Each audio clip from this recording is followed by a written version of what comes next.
Good morning from Udalguri. এখন 10টার মতো বাজে। অনেক দেরি হয়ে গেল।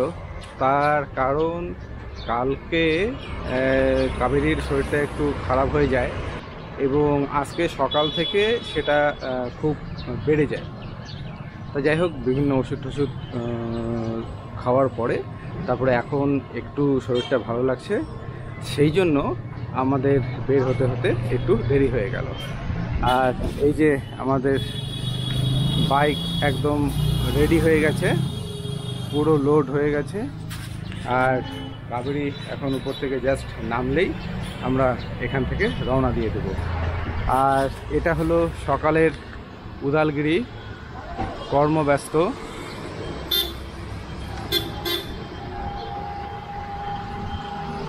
সকাল থেকে বৃষ্টি হচ্ছে, তারপরে রেইনকোট পরেই একদম রেডি হয়ে বের হলাম, কিন্তু এখন দেখি আবার বৃষ্টি নেই, কিন্তু ওয়েদার ফোরকাস্ট বলছে যে বৃষ্টি হবে।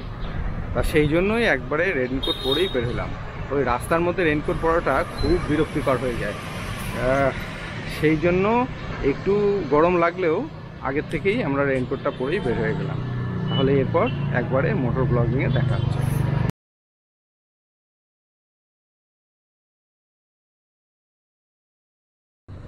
এখন বাজে 10:30। আমরা উদালগুড়ি থেকে বেরিয়ে পড়লাম বাড়ির উদ্দেশ্যে। এখান থেকে আমাদের বাড়ি 341 কিলোমিটার গুগল ম্যাপে দেখাচ্ছে, আর সময় লাগবে 7 ঘন্টার উপরে। এই 7.5 থেকে 8 ঘন্টা। তা আমরা যেটা ধরেই নিয়েছি 10 থেকে 11 ঘন্টার মতো লাগবে।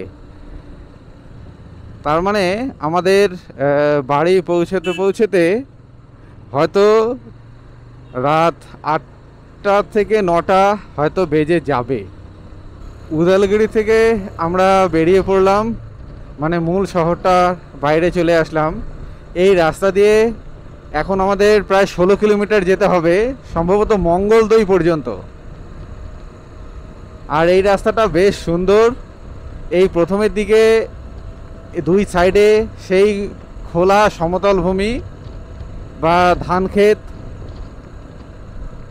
আর এরপরে শুরু হবে চা বাগান। আর এই ধান ক্ষেতগুলোর ওপারে যদি আকাশ পরিষ্কার থাকতো তাহলে পাহাড় দেখা যেত। এটা উদালগুড়ির কাছের এক ব্রিজ। এখান থেকে বিকেলবেলায় খুব সুন্দর ভিউ পাওয়া যায়, যে এখনই পাহাড় দেখা যাচ্ছে। আকাশ কিছুটা পরিষ্কার, তবে বৃষ্টি কিন্তু আবার 2-1 ফোঁটা করে পড়ছে। আর একটা বিষয়, এই পেট্রোল পাম্প বা পেট্রোল নিয়ে আমরা এই যে পুরো জার্নিটা করলাম, মানে আমরা তেজপুর হয়ে আমরা জিরো গেলাম, জিরোর থেকে সাপ্পা হয়ে আমরা গেলাম শান্তি ভ্যালি বা দিরাং, এবং সেখান থেকে শেরগাঁও হয়ে উদালগুড়ি, এবং সেখান থেকে বাড়ি। এই যে পুরো জার্নিটা হলো, এই পুরো জার্নিটাতে কিন্তু পেট্রোল পাম্প বা পেট্রোল নিয়ে কোনো সমস্যা হয়নি। সব যে হল্টের জায়গাগুলো আছে বা যে জায়গাগুলো আছে সেখানে প্রত্যেকটাতেই পেট্রোল পাম্প আছে, অনেক কয়টা করে। তারপরে কিছু কিছু জায়গার রাস্তার মাঝেও পেট্রোল পাম্প রয়েছে। আর এই যে যতগুলো জায়গার নাম বললাম, এগুলো সবই 200 কিলোমিটার রেঞ্জের মধ্যে পড়ে। তার ফলে যে কোনো বাইকের ক্ষেত্রে এই রেঞ্জ কভার মোটামুটি হয়ে যায়, যেগুলো ট্যুরিং বাইক। তা সেই জন্য ওই তেল নিয়ে কোনো সমস্যা নাই। তবে একটাই, যে স্টপেজে বা যে জায়গাগুলোতে যাওয়া হবে সেখান থেকে যেন তেল ফুল করে নিয়ে নেক্সট স্টপেজের বা ডেস্টিনেশনের দিকে যেন যাওয়া হয়। আর এর মাঝখানে যদি কোনোখানে পেট্রোল পাম্প পাওয়া গেল তাহলে তো ভরিয়ে নেওয়া হলো, আর না হলেও যেন সেই ডেস্টিনেশন অবধি যেন পৌঁছানো যায়। এবার সেখানে পৌঁছলে সেখানে একের বেশি পেট্রোল পাম্প আছে। এই যে আমাদের এই দিক দিয়ে ডান দিকে বেঁকতে হলো। এখন এই রাস্তাটা থেকে আবার ডাইনে বাঁয়ে একটু দেখতে হবে। না, আমি যে মঙ্গলদৈয়ের কথা বলেছিলাম সেটা না, মঙ্গলদৈ এখান থেকে আরও বেশ কিছু কিলোমিটার ওই পিছন দিকে গেল। আর এই সামন দিকে আছে তাম্বুলপুর। আগের রাস্তাটা থেকে বাঁ দিকে টার্ন নেওয়ার পরে এই যে এই রাস্তাটা, এবং এই রাস্তাটা দিয়ে এখন আমাদের প্রায় 24 কিলোমিটারের মতো যেতে হবে। আর এই রাস্তারই দুদিকে এই চা বাগান রয়েছে। এই চা বাগানটার পাশ দিয়ে বা রাস্তার ধার দিয়ে সব রাধাচূড়ার গাছ গাড়া আছে, এবং সেটা প্রত্যেকটা গাছ এখন একদম ফুলে ফুলে ফুলেল। এরকম অবস্থায় কি সুন্দর লাগছে এই রাস্তাটাই। সব গাছগুলোনের সব ডালগুলো রাস্তার দিকেই বেশি ঝুঁকে আছে, তার ফলে এত সুন্দর লাগছে জায়গাগুলো। এই যে বর রিভার বা বর নদীর উপর এই ব্রিজ, এখানে বৃষ্টিটাও নেই এবং আকাশটাও বেশ খোলা খোলা লাগছে। এটাই ক্রস করলাম। এখন এই রাস্তা দিয়ে আমাদের আর 3-4 কিলোমিটারের মতো যেতে হবে। এটা স্টেট হাইওয়ে। এই যে এটাও বর ব্রিজ, মানে এই একটা নদী এখানে শাখা প্রশাখায় মানে ভাগ হয়ে গেছে, তার ফলে এমন অবস্থা হয়েছে যে দুটো ব্রিজ দিতে হয়েছে পরপর একই নদীর উপর। এই যে চা বাগানে শ্রমিকেরা সব পাতা তুলছে। এই জায়গাটাতেও চা বাগান, রসেল টি এস্টেট। গাছগুলোনের মধ্যে এগুলো মনে হয় পান গাছ বা গোলমরিচ গাছ এরকম কিছু একটা হবে। প্রত্যেকটা গাছের মধ্যে আবার ওই গাছগুলো লাগিয়ে দিয়েছে। এই যে এখন আমরা বালতি নদী ক্রস করছি, তবে নদীতে কিন্তু জল নেই, খালি ছোট্ট একটা স্ট্রিম চলছে, তাছাড়া কিন্তু এই ব্রিজের মাঝে মাঝে এত বড় বড় মানে যে জয়েন্টগুলো নে এত বড় বড় ভাঙা। Himalaya hotel and restaurant. এই যে বালতি নদী যে আছে, এই যে বালতি পার মানে বালতি নদীর পার, নাগরিজুলি জায়গাটার নাম বোধহয়। তা এইখানে আমরা একটা এই যে নদীর চড়ে, সেই বালতি নদীর চড়ে একটা রেস্টুরেন্ট পেলাম, মানে হোটেল অ্যান্ড রেস্টুরেন্ট বলছে। সেইখানে দেখি দুপুরের খাবারটা খেয়ে নেই। ওর প্রচণ্ড যে গ্যাস হয়ে গেছে, তা সেই জন্য তাড়াতাড়ি খাবারটা খেয়ে নিতে হবে, আজকে আর বেশি দেরি করা যাবে না। এরপরে মাঝখানে বেশ কয়েক কিলোমিটার আবার খাবার ভালো করে পাওয়া যাবে না।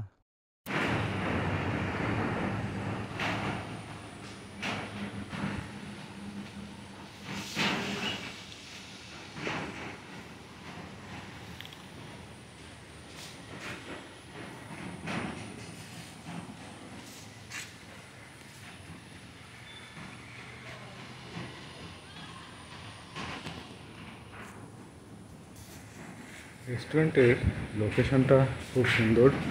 এটা ওই বালতি নদীর যে চর, সেই চরের মধ্যেই এই রেস্টুরেন্টটা। আর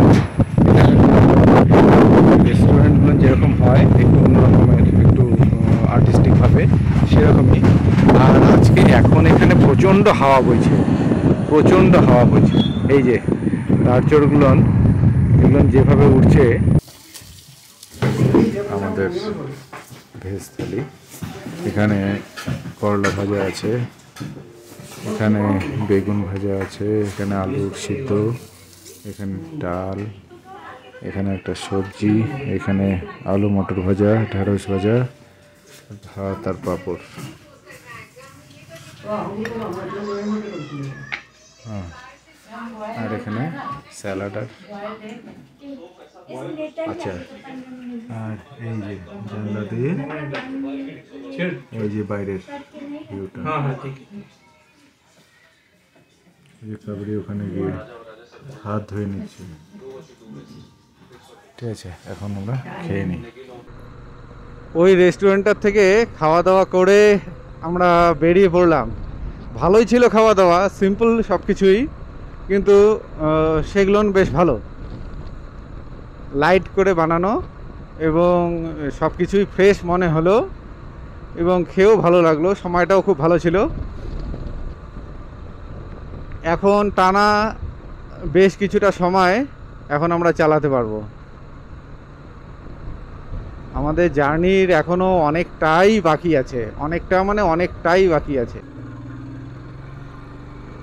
এখন আমরা স্টেট হাইওয়ে 10 মানে 10 নম্বর রাজ্য সড়কের উপর দিয়ে যাচ্ছি। এদিক দিয়ে এখন আমাদের প্রায় 19 কিলোমিটারের মতো যেতে হবে। আর গুগল এতক্ষণ আমাদেরকে একদম অলিগলির মধ্য দিয়ে, গ্রামের মধ্য দিয়ে নিয়ে আসলো। রাস্তাগুলো বেশ চাপা, তার ফলে এখন বৃষ্টি হওয়ার ফলে রাস্তা দুই ধারে একদম জল জমে আছে, অথচ রাস্তাতে প্রচণ্ড যানবাহনের ভিড়। আর তুলনায় এই রাস্তাটা বড়, এটা রাজ্য জাতীয় সড়ক। এই যে এর আগের বছর এইখানেই আমরা হাতি দেখেছিলাম, এখন যেখানে আমরা গরু দেখছি সেখানে এর আগের গত বছর যখন আমরা অরুণাচল থেকে ফিরি তখন আমরা হাতি দেখেছিলাম। এখন এইটা তুলনায় একটু ভালো রাস্তা, ভালো রাস্তা বলবো না, চওড়া রাস্তা। এই যে সামনে আবার ভাঙা শুরু।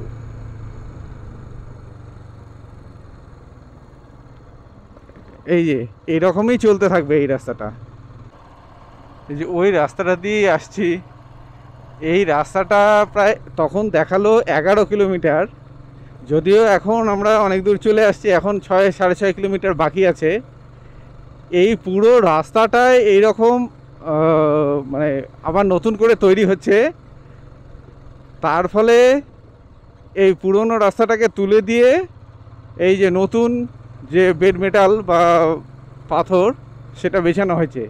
এবার বৃষ্টির মধ্যে সেখানে বড় বড় সব গাড্ডা, আর গোটা রাস্তাটা এই রকম, আর তার উপর আবার এই মাটিটা স্লিপারি হয়ে গেছে। বিশেষ করে যে কালভার্টগুলো আছে সেই কালভার্টগুলোনের ওঠা এবং নামার সময়টা এটা স্লিপারি হয়ে গেছে। এই পুরো রাস্তাটা এখন এরকম করে ছ্যাক ছ্যাক ছ্যাক ছ্যাক করতে করতে তারপরে এই যেরকম গর্তের মধ্যে বাউন্সিং হতে হতে এখন আমরা যাচ্ছি। আর এদিক দিয়ে মাঝে মধ্যে পুরো রোদ উঠতেছে, আমাদের তো রেইনকোট গায়েই আছে। এদিক দিয়ে না পারতেছি রেইনকোটটা খুলতে, কারণ এই দিক দিয়ে যে হারে কাদা ছিটাচ্ছে, তাতে একবার দাঁড়িয়ে রেইনকোটের উপরে জ্যাকেট খুলবো আর একবার প্যান্ট খুলবো, সেই জন্য কষ্টই সহ্য করতে হচ্ছে। যে এই অবস্থাতে এখন চলছি। এখন দেখি এই আর এই 6 কিলোমিটারের মতো হয়তো আছে।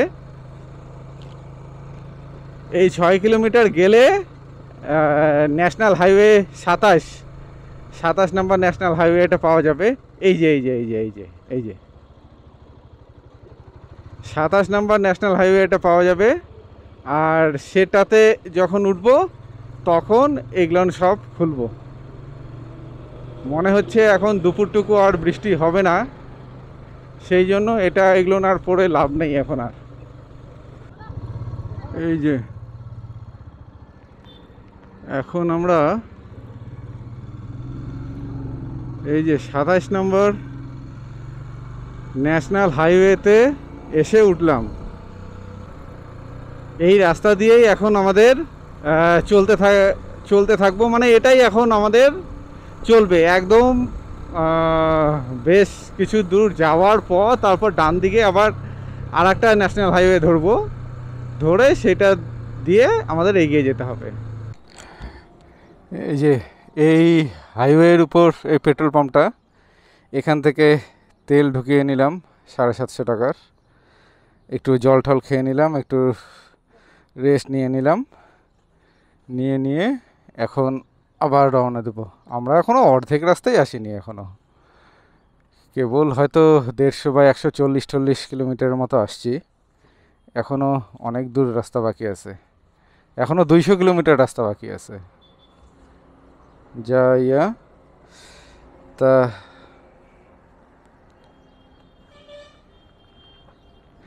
আর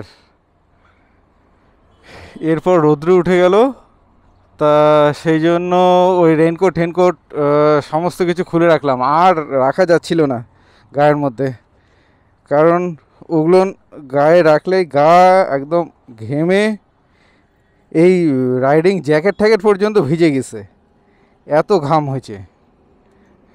আসলে ওই রৌদ্র ওঠার পরেই সেটা আবার মানে হতে থাকে ভিতর থেকে, তা সেই জন্য এগুলো সব ঠিকঠাক করে নিয়ে এখন আবার রওনা দেব। তেল ভরিয়ে নিয়ে আবার বেরিয়ে পড়লাম। এখন এই ওভারব্রিজটার উপর দিয়ে যাচ্ছি, এটা নতুন এবং বেশ ভালো লাগছে। ওই যে রেল ব্রিজ দিয়ে ট্রেন যাচ্ছে, এটা রাজধানী নাকি কে জানে। এটা আসাম থেকে, মানে গৌহাটি থেকে এটা এই নিউ কুচবিহার বা এই দিকে যাচ্ছে আর কি, এনজিপির দিকে। আমরাও সেই একই সাথে যাচ্ছি। এই হাইওয়ে দিয়ে চলছি, তবে হাইওয়েটাতে প্রচণ্ড ভিড় মানে এই যে লোকাল, এই যে যেমন স্কুলের বাচ্চারা আছে, এই যে এই জায়গাগুলো খুব রিস্কের।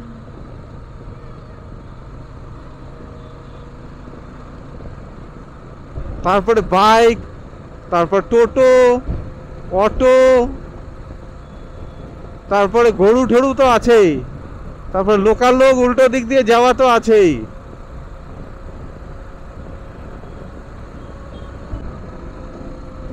এই হাইওয়ের পাশে এই ফুলগুলোর গাছ পর গাড়া, পুরো হাইওয়েটায় যেখানেই ফাঁকা আছে সেখানেই এই গাছগুলো গাড়া আছে।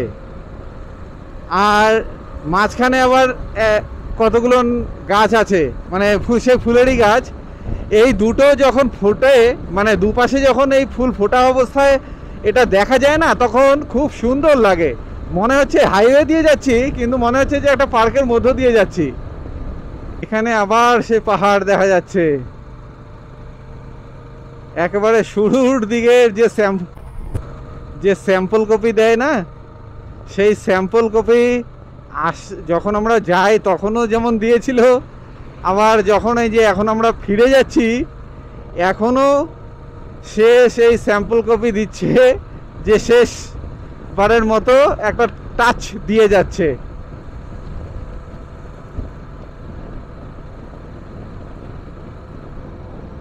এরপরেই আমাদের এই হাইওয়ে ছেড়ে ডান দিকে বেঁকে যেতে হবে 27 নম্বর হাইওয়ের দিকে।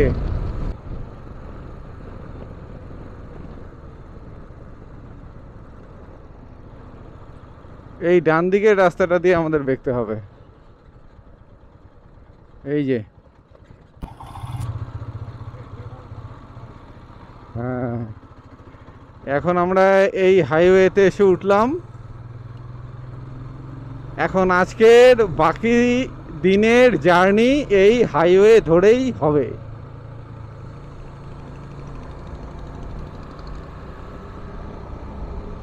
এই যে 106 কিলোমিটার আমাদের এই হাইওয়ে ধরেই হবে এখন।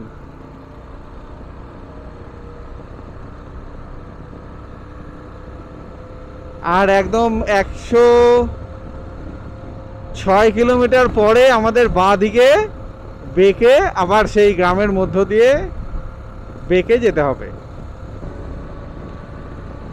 এদিকের আকাশে টুকরো টুকরো কালো মেঘ। পুঞ্জীভূত, অল্প কিছুটা কালো মেঘ, বাকিগুলো আবার নীল আকাশ, আবার কিছু কিছু সাদা মেঘও আছে। তার মানে এতদিন আমরা ওখানে যেরকম দেখলাম গোটা আকাশ কালো মেঘে ঢাকা, সেটা কিন্তু এখানে আর নেই। এখানে এখন ওই অল্প অল্প করে মেঘ দেখা যাচ্ছে, আর তার ফলে রৌদ্র আছে, গরম আছে।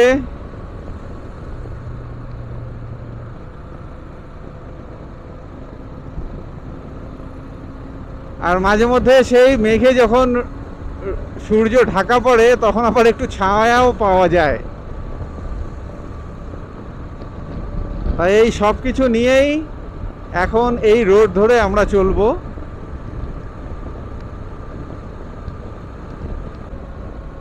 এই দুই পাহাড়ের মাঝখান দিয়ে আমাদেরকে যেতে হবে। এই যে যেরকম এই ব্রিজটাতে উঠছি, মনে হচ্ছে যেন আকাশে উঠে যাচ্ছি। এই যে এখানে গাছগুলোনের কত সুন্দর লাগছে, পরপর ফুলগুলো সব ফুটে আছে। আর এই যে হাইওয়ে অথরিটি, এটা তো টোল রোড পড়ে, এই যে তারা মাঝখানের যে ডিভাইডারটা আছে সেটাতে গাছ টাছ গাড়ছে, ঝোপ ঝাড় পরিষ্কার করছে, গাছগুলোনের কাটিং করছে, তার মানে ওটা রক্ষণাবেক্ষণ করছে। এটা বেশ ভালো। আমাদের এইখানকার এত সুন্দর, এইখানে যদি ইচ্ছে করা যায়, মানে একটু যত্ন নেওয়া যায়, তাহলে এই হাইওয়েগুলোকে একেবারে পার্কের মতো করে সাজিয়ে তোলা, এই যে গাছগুলো, তাহলে হাইওয়েকে পার্কের মতো করে সাজিয়ে তোলা যায়। কারণ এখানে মানে প্রচণ্ড সরস মাটি, নেচারটাই হলো বন্য, মানে যা মানে গাড়বে তাতেই গাছ খুব সতেজ হয়ে উঠবে। রাস্তাটা এখানে কি সুন্দর উপর থেকে ঢালু হয়ে নিচে নেমে গেছে, আর একদম সোজা গেছে। খালি মাঠটা একবার দেখো, একেবারে ভেলভেট ভেলভেট মনে হচ্ছে।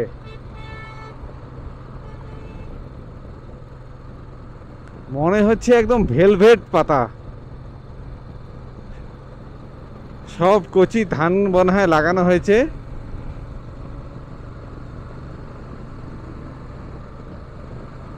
মনে হচ্ছে যেন একদম ভেলভেট পাতা। এখন আমরা এই হাইওয়ের পাশেই এসে দাঁড়ালাম, এই যে হাইওয়ে, আর হাইওয়ের পাশে এই যে বেতের যে সামগ্রীর দোকান, মানে বেতের মোড়া, চেয়ার এবং বিভিন্ন ঘর সাজানোর জিনিসের যে দোকান, এটা দেখে কাবেরীর একটু দেখার বা কেনার শখ জাগলো, তার ফলে এখানে দাঁড়ানো হলো। আর এই যে বাইক,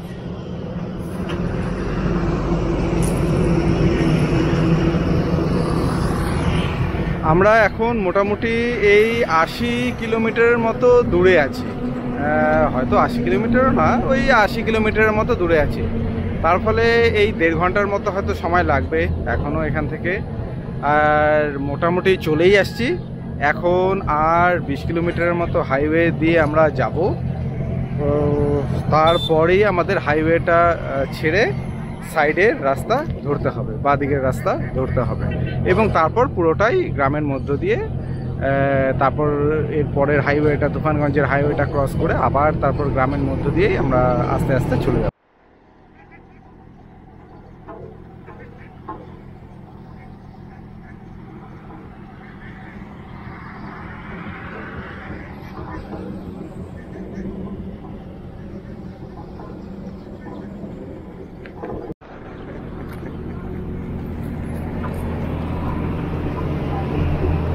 হায় হায়, কত কিছু কিনছে। একটা ঝুড়ির মতো, একটা পেনদানির মতো, একটা ব্যাগ, একটা আয়না, চুড়ি, কাঠের বাঁশের চুড়ি, বাঁশের চুড়ি। একটা কাঠের চুড়ি গিফট দিছে। এখন এগুলো নিয়ে বসবো কোথায় তুমি? নিতে লাগবে না জিনিসপত্র।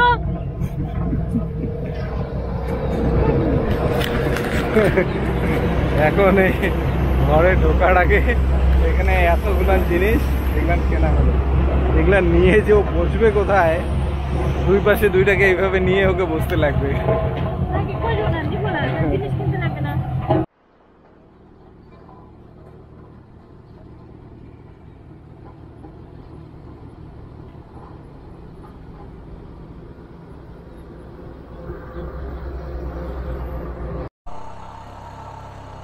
এটা এটা হলো আসাম বাংলা বর্ডার। এখানে সম্ভবত এই সাইডটা হলো আসাম পুলিশ, আর ওই দিকটাতে হবে বাংলা বা ওয়েস্ট বেঙ্গলের পুলিশ। তা এরা এই গাড়ি যখন আসে তখন তার ভিতরে প্রাথমিকভাবে যতটুকু চেক করার ততটুকু চেক করে, আর কোনো কিছু সন্দেহ হলে তখন দাঁড় করায় দেয়। এই যে এইখানে কাবেরী যেগুলো কিনলো সেগুলোর মূল দোকানগুলো সব এখানে। এখানে একের পর এক দোকান এখানে। আর এই যে এগুলো যে এইভাবে সাজিয়ে রাখে, এগুলো হলো কাঠের দোকান। এটা হলো কাঠের স্যাম্পল পিস এখানে রাখা আছে। এই যে এই এরিয়াটা, এটা হলো ওয়েস্টবেঙ্গল গভর্নমেন্টের, মানে আমরা পশ্চিমবঙ্গে ঢুকে গেলাম, আর এটা ওয়েস্টবেঙ্গল গভর্নমেন্টের চেকপোস্ট। এখানে ওয়েস্টবেঙ্গলের পুলিশরা তারা চেক করে। এই যে আমরা হাইওয়ে থেকে বাঁ দিকের যে রাস্তাটা আছে সেই বাঁ দিকের রাস্তাটাতে, ভেতরের রাস্তাটাতে ঢুকে পড়লাম। এটা হলো রসিক বিলের এরিয়াটা। এখানে যে দুই দিকেই ফরেস্ট, আর ফরেস্টের মধ্য দিয়েই এই রাস্তা, আর সামনে গিয়ে বাঁ দিকে রসিক বিলের রাস্তা ঢুকে যায়। মানে এখান থেকে কিছু দূর যাওয়ার রসিক বিল। এই যে আমি যে এর আগের দিন অরুণাচল থেকে আসার সময় বলছিলাম যে আমাদের ডুয়ার্স আর এই যে ওই জায়গাটা একই রকম, এই যে এখন যে জায়গাটার মধ্য দিয়ে যাচ্ছি আর সেদিনের সেই জায়গাটা অরুণাচলের মানে উদালগুড়ির জায়গাটা, দুটার এক রকম ফিল। এই যে বিস্তৃত সমভূমি, এই যে, আর সেখানে সব চাষ হয়, আর এর থেকে একটু দূরের দিকে তাকালে পাহাড় দেখা যায়, আর এখানে সুপারি বাগানও অনেক আছে। এই যে যেমন ওই যে ওইদিকে সুপারি বাগান আছে। তা এই জায়গাগুলো দুটো জায়গা প্রায় একই রকম। এই যে এই জায়গাটাও এই যে একদম বিস্তীর্ণ ধান ক্ষেত, তার ওপাশে ফরেস্ট দেখা যাচ্ছে। এই যে একই রকম অনুভূতি দুটো। এই জায়গাটা গ্রাম বাংলা কি সুন্দর, চারিদিকে যে ধান, এর মধ্যেই হলুদ সবুজ হয়ে গেছে। ধান পাকা শুরু হয়ে গেছে, তার ফলে জমিগুলো একদম রঙিন হয়ে দেখা দিচ্ছে।